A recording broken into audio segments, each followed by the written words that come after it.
Apa yang mau dilaporkan? Jadi nggak bisa ya. SKB 2 Menteri itu harus dicabut, wajib dicabut. Mengapa? Karena pelaku-pelaku ini punya dasar hukum untuk membubarkan orang beribadah. Pegangan mereka ya SKB 2 Menteri itu, begitu.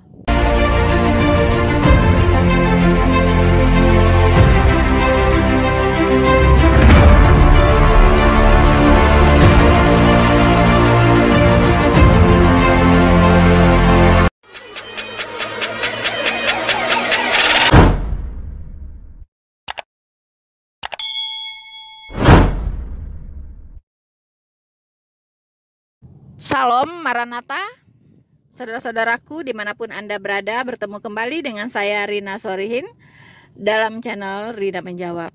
Teman-teman, setelah kita perhatikan ternyata penutupan gereja yang di Bandar Lampung, teman-teman, itu viral luar biasa ya.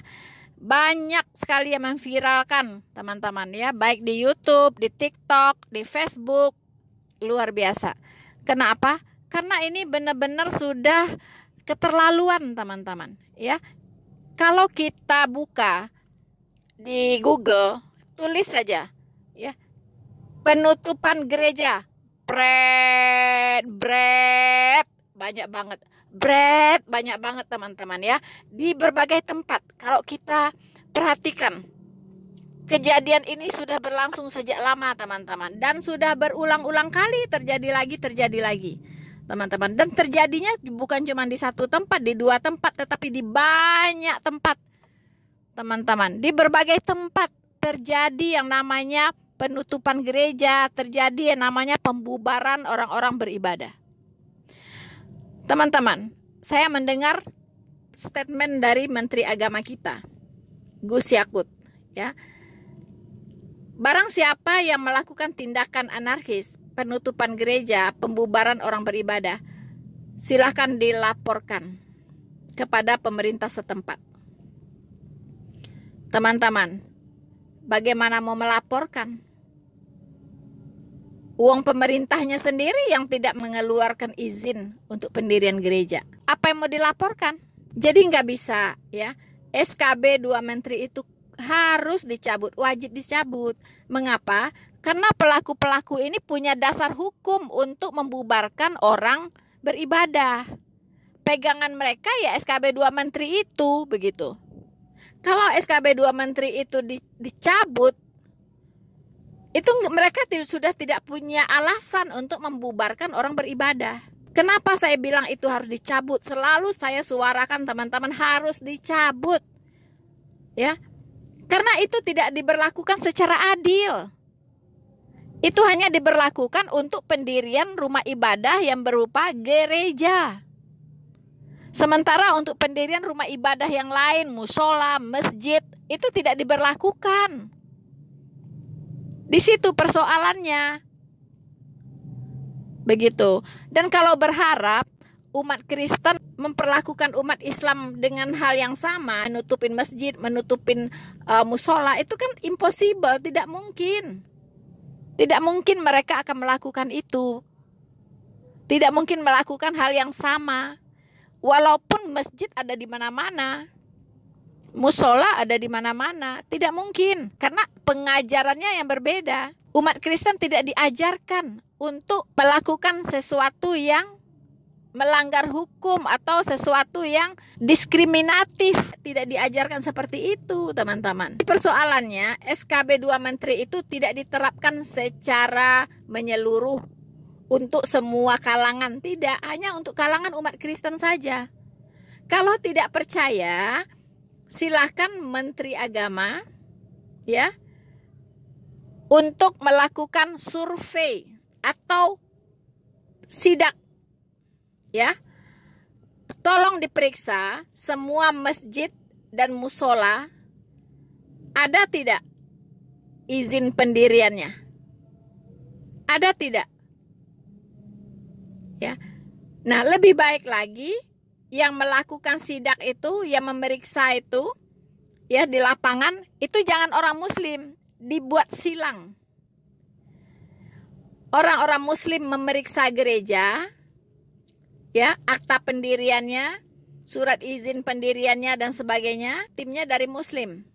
Untuk memeriksa masjid dan musola, timnya harus dari Kristen atau umat agama lain.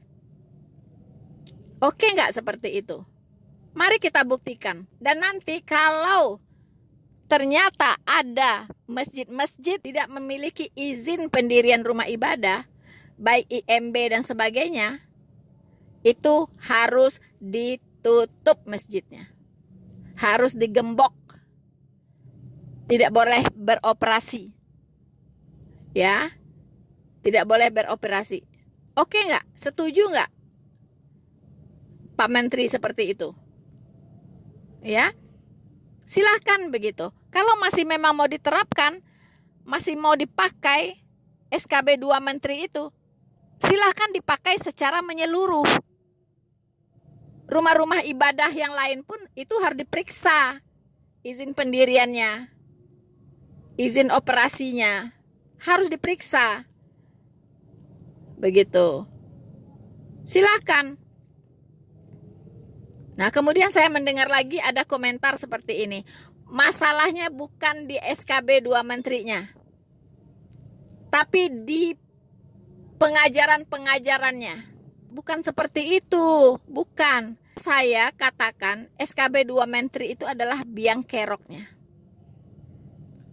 Karena itu adalah pegangan mereka, SKB 2 menteri itu. Mereka punya alasan untuk membubarkan gereja, untuk membubarkan orang beribadah. Mereka punya pegangan, landasan hukum. Jadi kalau landasannya itu dicabut, itu selesai begitu. Kalau masih mereka membubar-bubarkan orang beribadah, itu sudah jatuh ke kriminal. Melakukan kriminalisasi. Itu bisa dipenjarakan. Ya, itu sudah tindakan kriminal. Begitu. Tapi kalau sekarang kan mereka kembali larinya ke izin. Ya kan? Lari-lari kembalinya tidak ada izin atau penyelewengan peruntukan gedung. Begitu kan? Itu alasannya. Pasti itu. Setiap ibadah yang dibubarkan, itu alasannya adalah tidak ada izin. Nah, tapi bagaimana bisa ada izin? Orang izinnya tidak dikeluarkan, izinnya nggak mereka berikan, sampai kiamat pun bakal tidak ada izin gitu. Kan sudah dibilang, ada ustadz kondang yang menyeru-nyerukan kepala daerah untuk tidak memberikan izin pendirian rumah ibadah agama lain, termasuk gereja. Kan ustadz kondang itu yang mengatakan itu, Pak. Ya, dan itulah yang mereka takuti kepala daerah ini, yaitu bakal membuat dosa jariah kalau memberikan izin pendirian rumah ibadah agama lain. Itu persoalannya. Jadi apa maunya sekarang? Maunya gimana gitu? Semua gereja itu pasti ingin memiliki izin, ingin memiliki legalitas yang jelas. Tetapi kan tidak dikeluarkan. Kemudian persyaratannya juga sangat sulit. Sudah dapat persyaratan, izinnya nggak turun-turun. Seperti yang dilakukan oleh Wawan yang di Lampung itu. Katanya apa? Gereja Kemah Daud itu sudah mengatakan bahwa mereka sudah memiliki tanda tangan yang dibutuhkan untuk izin pendirian gereja. Sudah. Lalu RT berganti. RT barunya yang Wawan ini itu tidak lagi menganggap bahwa izin yang sudah ada itu berlaku gitu. Katanya harus dibuat ulang, ganti presiden lalu undang-undang diganti semua, begitu. Alangkah bodohnya Wawan ini. Goblok sekali Wawan ini. Ganti pemimpin, ganti peraturan gitu. Itulah bodohnya. Ya. Itu gereja Kemah Daud itu sudah memiliki syarat. Wawan ini mengatakan itu sudah nggak berlaku, harus dibikin baru lagi. Karena dulu RT-nya berbeda katanya. Seenak udelnya saja gitu, ngeyel. Bilang aja memang kamu nggak ingin ada gereja di situ berdiri. Ya kan? Gayanya coba petantang-petenteng kayak preman pasar. Langsung masuk ke gereja, suruh orang berhenti ibadah. Itu preman pasar yang kayak gitu. Emang kamu siapa? Kamu punya hak apa bisa membubarkan orang beribadah? Emang kamu dapat surat tugas dari mana? Ya, surat tugas dari mana kamu dapat? Apa kamu langsung diperintahkan oleh gubernur Lampung atau wali kota Lampung sana? Kamu pegang surat tugas. Enak saja begitu, nggak ada otak. Ya, jadi oke. Ya, jadi begitulah ya, Pak Menteri Agama yang terhormat. Tidak ada cara lain. Step pertama, SKB 2 Menteri harus dicabut. Kalau tidak mau dicabut, berlakukan itu untuk semua rumah ibadah. Dan lakukan mulai sekarang sidak. Periksa semua rumah ibadah yang ada di Indonesia ini. Baik itu masjid, musola, wihara, kelenteng, gereja. Periksa semua. Siapa yang ketahuan tidak memiliki izin, tutup rumah ibadahnya. Tutup, disegel. Kalau mau konsisten harus seperti itu. Kalau tidak, aduh, nggak tahu lagi deh. Bakal jadi apa negara ini? Ya, bakal jadi apa? Kita hanya diributkan dengan masalah intoleransi. Setiap hari ada saja. Lalu negara ini mau maju kemana gitu? Hah? Orang kalau direcokin dengan masalah-masalah begini, masyarakat itu nggak ada semangat kerja, ya. Sudah tidak ada lagi gairah untuk membuat negara ini jadi maju. Bagian tertindas, ya, itu sudah nggak ada fokus lagi gitu untuk memajukan negara ini. Cobalah Pak Menteri Agama maupun Bapak Presiden Republik Indonesia, Bapak Joko Widodo, Bapak Kapolri, lakukanlah sesuatu untuk bisa mengatasi masalah ini. Jangan anggap enteng loh ini ya. Jangan anggap enteng. Ingat Pak, sebuah gedung bisa hangus terbakar, tinggal puing-puing, itu berasal dari api yang sangat kecil. Ya, api yang sangat kecil. Ini bukan api kecil lagi gitu, tapi masih dibiarkan. Apa mau menunggu Indonesia ini terbakar hangus, tinggal puing-puing? Coba dijawab. Saya katakan, memang roh itu penurut, tapi daging itu lemah. Saya khawatir ada kelompok-kelompok dari minoritas ini yang sudah hilang kesabaran. Begitu. Kita sih tidak menginginkan, tapi kan kita tidak bisa mengontrol setiap orang. Begitu. Ayolah para pemimpin, terapkanlah keadilan di negeri ini. Anda bertanggung jawab untuk menjaga konstitusi negara ini. Pertama, Presiden Republik Indonesia berkewajiban ya untuk menjaga konstitusi negara Republik Indonesia. Ya, berkewajiban, punya tanggung jawab besar untuk menjaga konstitusi negara Republik Indonesia. Kalau SKB 2 Menteri itu diberlakukan, SKB 2 Menteri itu sudah melanggar konstitusi sebenarnya. Mengapa? Karena Undang-Undang Dasar 1945 sebagai konstitusi tertinggi di negara ini menjamin kebebasan setiap warga negara untuk memeluk agama dan kepercayaannya masing-masing dan beribadah sesuai dengan kepercayaannya tersebut. Negara menjamin. Lalu muncul SKB 2 Menteri. Ini kan berbenturan dengan Undang-Undang Dasar 1945 pasal 29. Berbenturan. Begitu. Yang namanya negara menjamin, mau 1 orang, 2 orang pun perlu rumah ibadah, itu harus diizinkan. Begitu. Misalnya di satu desa, cuman ada 5 orang Kristen di sana, itu wajib diberikan izin kalau mereka ingin mendirikan gereja, walaupun 5 orang. Itu namanya menjamin, Pak. Itu namanya menjamin. Ini menjamin apa begitu? Menjamin Tapi SKB 2 Menteri diterbitkan, tidak mau dicabut. Itu apa namanya? Dua ketentuan yang saling bertabrakan.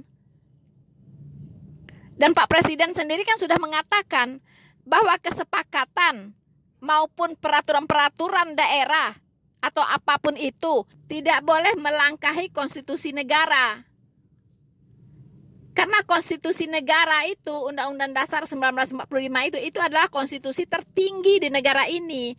Nah, semua peraturan-peraturan yang ada di bawahnya itu harus mengacu kepada Undang-Undang Dasar 1945. Begitu. Kalau yang tidak sesuai, tidak seiring, tidak senafas dengan Undang-Undang Dasar 1945, itu tidak boleh diberlakukan, harus dicabut. Harus dihapus. Jadi dicabutnya SKB 2 Menteri ini satu step sudah selesai persoalan. Satu step sudah selesai.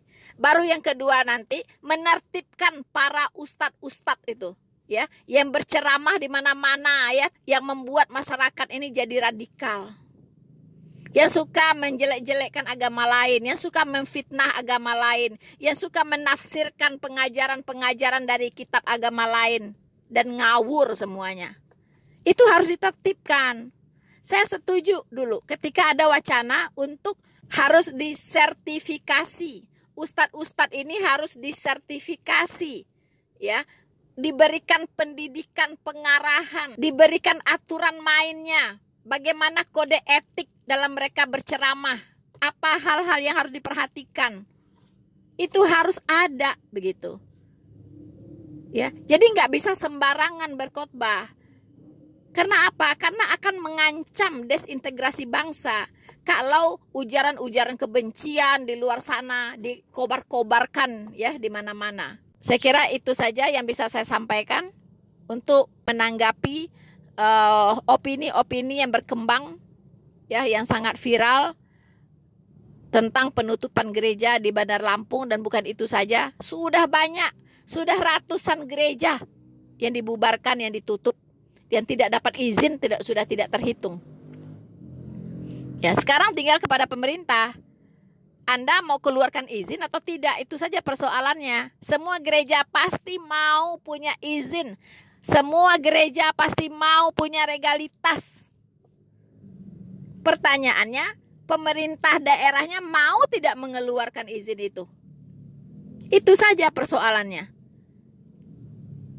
Nah, alasan tidak mengeluarkan izin biasanya apa? Tidak memenuhi persyaratan. Ya kan? Nah, persyaratan ini siapa yang buat? Yaitu isinya di SKB 2 Menteri itu, persyaratannya A, I, U, E, O itu. Dan berat begitu persyaratannya. Nah, kan lucu. Pemerintah mengeluarkan persyaratan yang memberatkan. Sementara negara harus menjamin kebebasan umat beragama untuk memeluk kepercayaannya masing-masing dan beribadah sesuai dengan kepercayaannya tersebut. Jadi nggak sinkron ini. Nggak sinkron, pasti ada sesuatu yang salah di negara ini. Begitu. Ya. Karena kebebasan beribadah itu hak azazi manusia yang paling hakiki. Dan itu perintah dari Tuhan loh. Kalau Anda melarang orang beribadah, berarti Anda melawan Tuhan, Sang Pencipta langit dan bumi. Dan tentunya Anda yang mempersekusi orang-orang yang sedang beribadah, Anda berhadapan langsung dengan Tuhan. Kalau Tuhan yang sudah turun tangan, mengerikan. Mengerikan. Ya. Mengerikan, teman-teman. Jadi please, mari pihak pemerintah, pihak masyarakat, dan siapapun Anda, mari berpikir waras. Ya. Mari berpikir waras. Bahwa jika Anda menghalang-halangi orang beribadah, Anda berhadapan dengan Tuhan Yesus. Itu saya katakan, ya. Anda berhadapan langsung dengan Tuhan Yesus. Kalau tidak di dunia ini, Di akhirat nanti Anda pasti membayar kwitansi. Percaya saya. Bersama saya Noverina Solihin, Tuhan Yesus memberkati kita semua.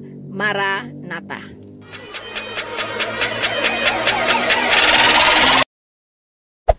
Hey there. Subscribe to my channel. And also press this bell icon.